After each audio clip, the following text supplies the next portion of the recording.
உறவுகளுக்கு வணக்கம். ஆலத்தூர் களஞ்சியத்தில் மீண்டும் சந்திப்பதில் மிக்க மகிழ்ச்சி. இன்றைய வாழ்வியல் சிந்தனையின் தலைப்பு வாழ்க்கை நீதி.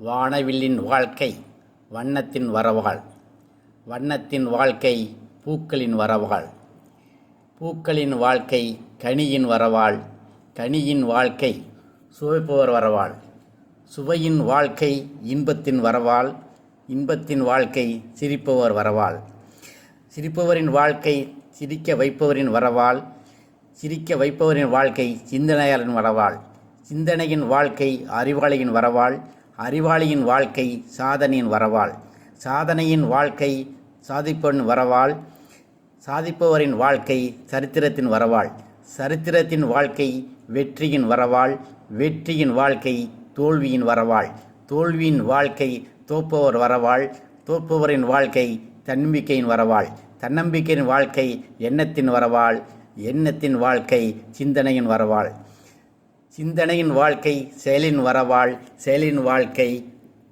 வாழ்க்கையின் வரவாள். ஒருவர் மைசூர் மகாராஜாவின் அரண்மனையில் பணியாற்றினார்.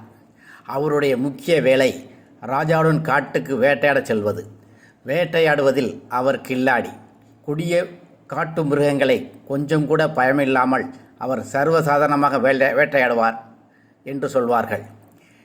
நீங்கள் இரவில் வேட்டையாடப் போகிறீர்களே, உங்களுக்கு பயமாக இருக்கிறதா என்று அவருடைய பேரன் ஒரு முறை கேட்டான். அடே பையா, வேட்டைக்கு போவதே அந்த தைரியம் வேண்டும் தானே, சிரித்தார் தாத்தா.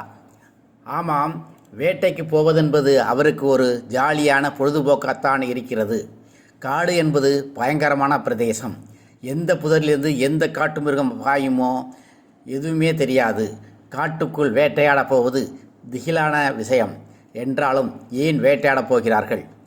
எதிர்பாராத விஜயங்கள் எதிர்கொள்வதில் மனிதனுக்கு எப்போதுமே ஒரு அலாதியான இன்பம்.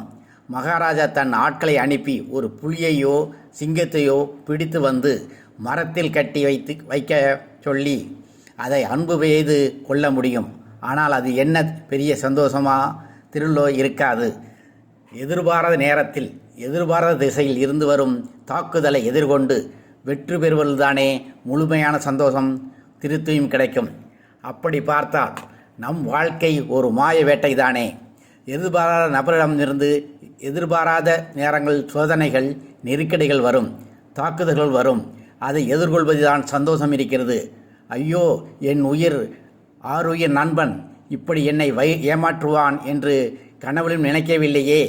செழிப்பாக ஓடும் என்று நினைத்து தொடங்கிய வியாபாரம் இப்படி ஓரடியாக படுத்துவிட்டதே என்றெல்லாம் வருத்தப்பட்டு புலம்புவதில் அர்த்தமில்லை.